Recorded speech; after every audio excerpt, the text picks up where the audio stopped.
கிணற்றுக்குள் வாழும் தவளையைப் போல மனதுக்குள் ஆடும் ஆசைகள் கோடி.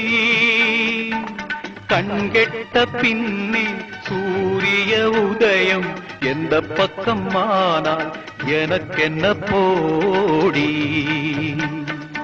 ஒரு தலை ராகம் எந்த வகையினில் சாரும் அவள் இரக்கத்தை தேடும் என் மனம் பாடும்.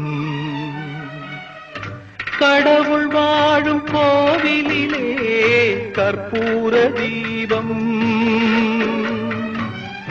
கலை இழந்த மாடத்திலே முகாரி ராகம், முகாரி ராகம்.